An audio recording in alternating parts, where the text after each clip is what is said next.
Mesdames et messieurs, bonjour, bienvenue dans notre édition du dimanche 22 avril 2012. Il est 13 h et tout de suite les titres de l'actualité. À Rivange, l'usine Pétromental ferme ses portes, a déclaré ce matin le patron, M. Capitol.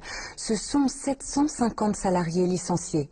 Cette fermeture fait suite à une subvention de plusieurs milliers d'euros de la part du Conseil régional et arrive après la distribution de plus d'1 milliard d'euros de dividendes aux actionnaires la semaine dernière.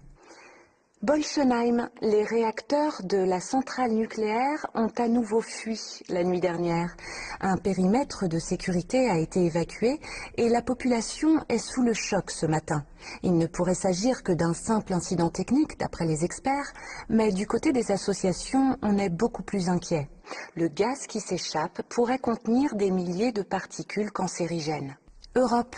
Après la Grèce et l'Espagne, c'est toute l'Europe qui tombe sous le coup des plans d'austérité. Des mesures drastiques s'imposent, le gel des salaires et des aides sociales et le recul de l'âge de départ à la retraite. Tout de suite sur place, notre envoyé spécial Manu Bichin.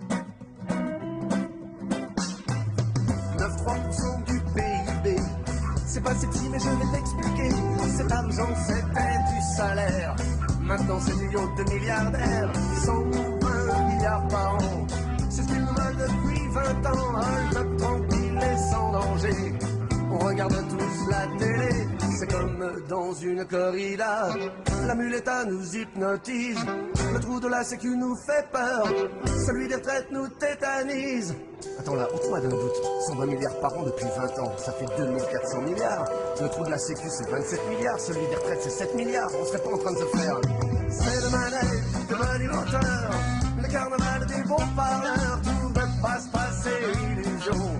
C'est le jeu de la trappe couillon, et rien dans les mains, tout dans les poches, bien propre sur eux et sans reproche, juste une petite trace de vaseline sur le capot de la limousine. En votant pour l'NPA, vous votez pour l'interdiction des licenciements, avec la réduction de la semaine de travail à 32 heures, sans perte de salaire, pour partager le travail entre toutes et tous, mais aussi pour l'augmentation des salaires de 300 € net. Parce qu'il n'y a pas de raison que ceux qui produisent les richesses soient ceux qui en profitent le moins. Voter NPA, c'est voter pour la sortie urgente du nucléaire, avec un plan de développement des énergies renouvelables et la création d'un grand service public de l'énergie, contrôlé par les salariés du secteur et les usagers. Le nucléaire est une énergie dangereuse. Nous sommes sans ambiguïté pour la sortie la plus rapide possible de cette énergie meurtrière et nous proposons un plan pour y parvenir en moins de 10 ans. Votez NPA, votez contre tous les plans d'austérité de droite comme de gauche. Ce n'est pas à nous de payer la dette publique. La dette, c'est plus de 140 milliards d'euros qu'on paye rien que cette année à des financiers déjà ultra riches aux dépens des budgets sociaux.